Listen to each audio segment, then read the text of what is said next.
Untuk para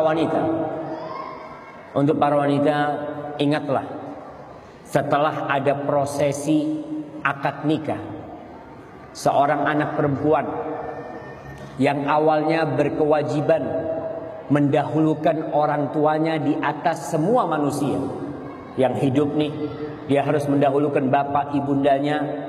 Maka tatkala dia menikah, yang menjadi orang pertama yang harus dia taati adalah suaminya.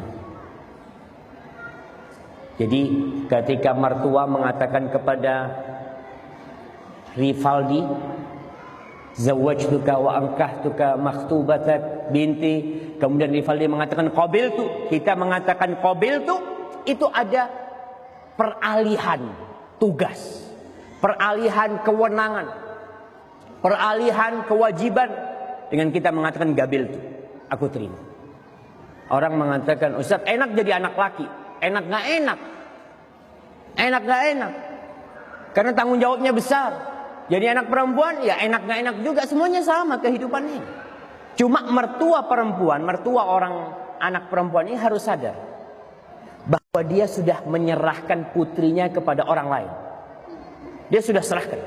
Dan perjanjian itu Allah sebut wa akhadna minkum mitsaqan ghalidha.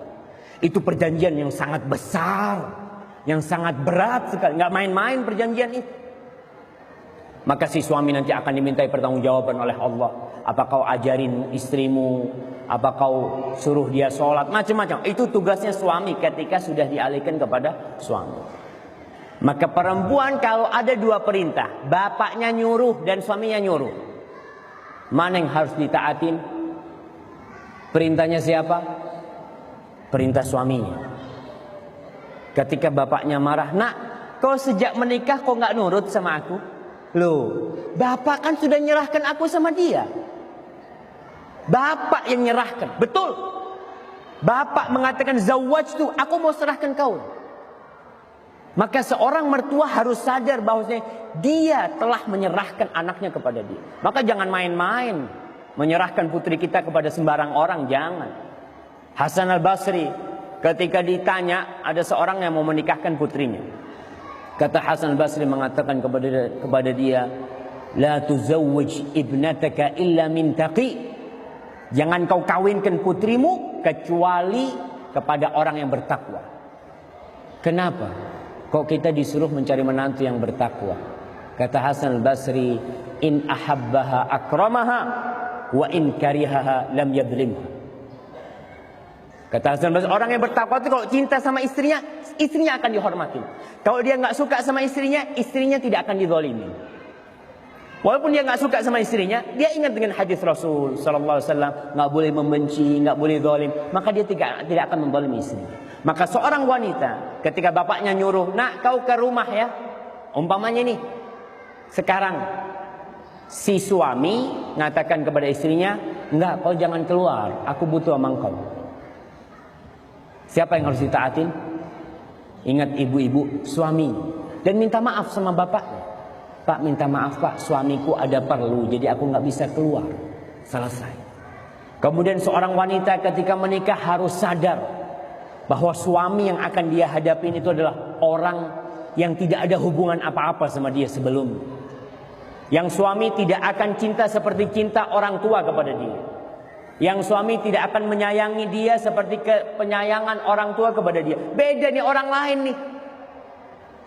Kalau orang tua cintanya sampai kiamat tetap akan cinta sama anak-anaknya insya Allah. Tapi suami tidak.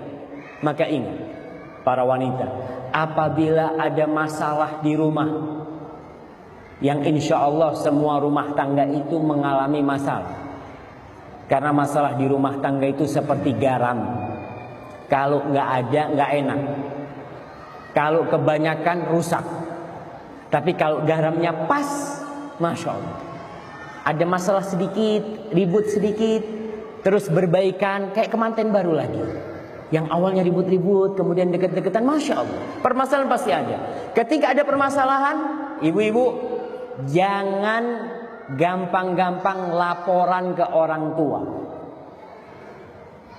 Suaminya mungkin ngomong agak kasar, telepon sama bapaknya, Pak, suamiku kayak gini. Si bapaknya marah, mana suamimu? Aku mau ngomong. Salah nih bapaknya juga.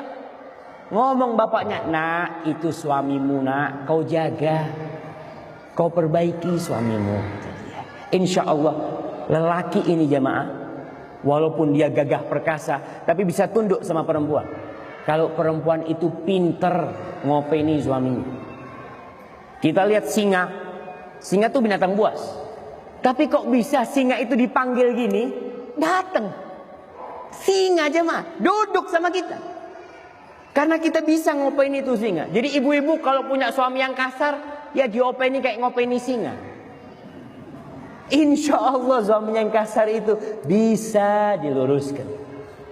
Kalau tidak, akan cepat terjadi perceraian. Setiap kali ada masalah, anak telepon sama orang tuanya, orang tua itu nggak tahan. Anaknya dizolimin itu nggak tahan orang tua. Bahkan dia akan ngomong, sudah bapak besok ke sana. Waduh, besok ke sana si suaminya, kau itu aku kasih anak bukan untuk dimarah-marahin ya. Kok kasih anak tuh supaya dirawat, disayangin, dicintai. Nggak tahu kalau di situ ada masalah tuh wajar di rumah tangga, itu wajar, lumrah. Aneh kalau rumah tangga nggak ada masalah. Kalau satu rumah tangga nggak ada masalah, antum cepat telepon polisi, mungkin sudah mati keduanya. Karena rumah itu sepi, nggak ada orang keluar apa, ada masalah. Seorang syekh di Jeddah dia cerita. Nih, ini pelajaran buat para wanita. Bagaimana dia harus kuat, tabah menghadapi permasalahan rumah tangga. Kebanyakan wanita itu dipersiapkan diri untuk menghadapi urusan dunia, tapi tidak dipersiapkan diri untuk menghadapi suaminya, menghadapi anak-anaknya. Anak-anaknya bandel sedikit sudah gak kuat. Suaminya ngomongnya kasar sedikit udah mau pergi. Seorang syekh cerita, di kota Jeddah sana ada seorang lelaki yang lagi ribut di rumah sama istrinya. Lagi ribut, panas nih, sampai si suami angkat tangan menampar istrinya.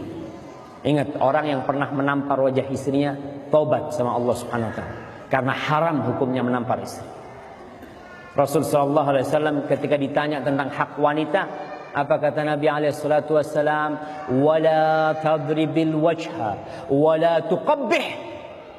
Kau jangan memukul wajah istrimu dan jangan menjelek-jelekkan istrimu. Nggak boleh suami, oh istriku kayak gini kayak gitu, nggak boleh. Mukul wajahnya haram hukum. Akhirnya karena ribut biasa, suami lagi ribut, ibu-ibu makanya kalau suaminya lagi marah, istri jangan jawab. Kalau jawab, habis. Suami ini lagi panas nih, kayak ombak naik, tsunami. Bagaimanapun dahsyatnya akan berlalu. Badai pun pasti berlalu. Tinggal kita ketika suami marah, diam nih. Entar lagi turun, selesai. Tapi kalau badai itu kita hantam juga, hancur kita.